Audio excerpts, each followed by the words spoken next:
আসসালামু আলাইকুম বন্ধুরা, আমার হাতে একটা রিমোট দেখতে পারতেছেন। রিমোটটা নতুন রিমোটই ধরতে গেলে নতুন রিমোট, ব্যাটারিও লাগানো হয়েছে নতুন, কিন্তু রিমোটটা একেবারে কাজ করতেছে না, কোনো বাটনই কাজ করতেছে না। আমি আপনাদেরকে দেখাইতেছি, কোনো বাটনই কাজ করতেছে না। ব্যাটারি নতুন, ধন ডেট অবস্থায় আছে, কোনো বাটনই কাজ করতেছে না। ব্যাটারি নতুন লাগাইছি, তারপরও একই অবস্থা। তো আমরা এটাকে খুলবো, খুলে দেখবো যে এটা সমস্যাটা কোথায়।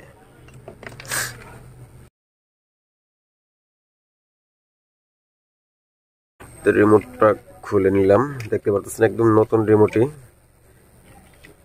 কাজ করতেছে না।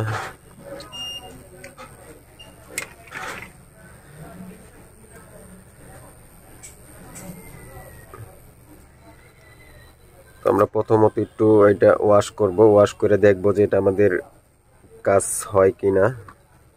তো আমরা থিনার বা আপনার কেরাসিন জাতীয় কোনো কিছু যদি থাকে এটাতে আপনি ওয়াশ করতে পারেন।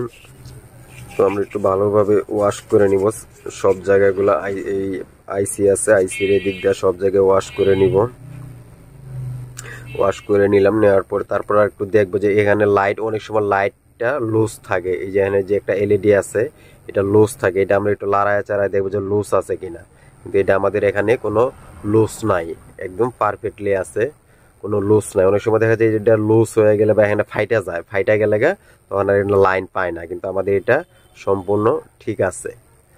তারপরে আবার দ্বিতীয় স্টেপ যদি দেখতেছেন, তাহলে এই যে এখানে এই ব্যাটারি কানেক্টরগুলা, এই যে ব্যাটারি কানেক্টরগুলো এখানে এগুলো লুজ হয়ে যায়, এখানে এগুলো লুজ হয়ে গেলে তখন দেখা যাচ্ছে লাইন পায় না, এই কারণে চলে না। কিন্তু আমাদের এই সাইডটা সবই ঠিক আছে দেখছি, শুধু আমাদের কাজ করতে হবে। আমরা ওয়াশ করে নিলাম, ওয়াশ করে দেখবো যে আমার এটা কাজ করে কিনা।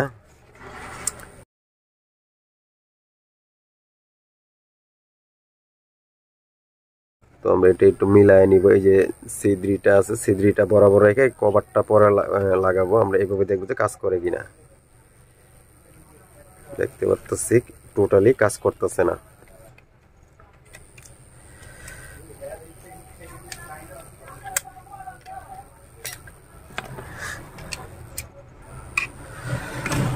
তো আমাদের যেহেতু এদিক দিয়ে সব ওয়াশ করছি, তারপর আমাদের এই যে ব্যাটারির যে লাইনগুলো আছে, কানেক্টরগুলো আছে, এগুলোও ঠিক আছে, এখানেও ঠিক আছে, কোনো লুজ কালেকশন নাই।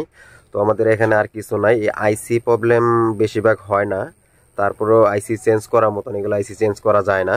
তো আমরা এই শুধুমাত্র এলইডিটা চেঞ্জ করে দেখবো যে আমাদের কাজ করে কিনা। এখানে যে এলইডিটা আছে এই এলইডিটা লাগাই দেখবো, যদি কাজ হইলো, না হইলে পরে এটা বাদ, ডেট। আর কোনো সার্ভিসিং এর কোনো কিছু এখানে নাই, শুধুমাত্র আমরা এলইডিটা চেঞ্জ করব। এলইডিটা চেঞ্জ করতে গেলে আমরা যদি এরকম এলইডি কিনতে পাওয়া যায়, হয়তো 3 থেকে 4 টাকা 5 টাকা এরকম নিবে এলইডি গুলা। নাহলে পরে দেখা যাচ্ছে নষ্ট যে রিমোট গুলা আছে, নষ্ট রিমোট থেকে এরকম একটা এলইডি খুলে নিব। এই এলইডিটা খুলে নিব, খুলে আমরা এটা ভিতরে লাগাই দেখবো যে আমাদের রিমোটটা কাজ করে কিনা।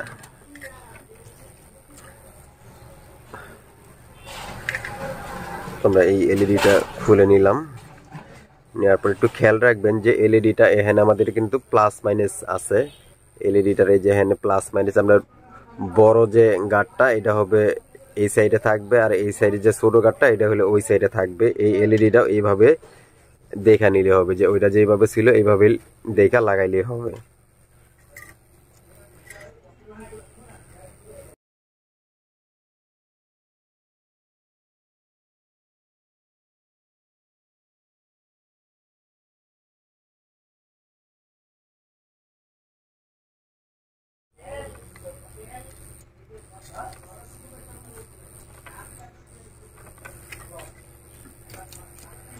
তো আমরা এটা কানেকশনগুলো একটু ভালোভাবে জ্বালাই দিয়ে নিব, যাতে লুজ কালেকশন না থাকে।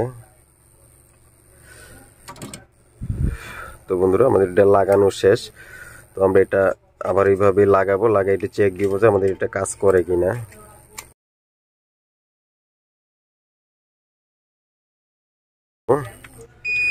দেখতে পারতেছেন আমাদের রিমোটটা কাজ করতেছে।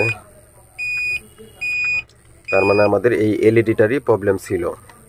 তো আমরা নষ্ট এই রিমোট থেকে এলইডিটা লাগাই নিলাম, পরে আমাদের রিমোটটা সম্পূর্ণ ওকে আছে। তো আমরা এখন এটাকে ফিটিং করব।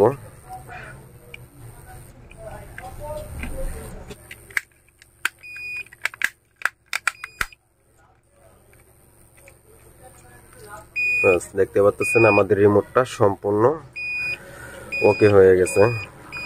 তো শুধুমাত্র আমাদের এই এলইডিটার কারণে রিমোটটা ডেট হয়েছিল। তো আমাদের ডেট রিমোটটা এখন সম্পূর্ণ ওকে আছে। তো ধন্যবাদ বন্ধুরা সবাইকে ভিডিওটি দেখার জন্য। আসসালামু আলাইকুম।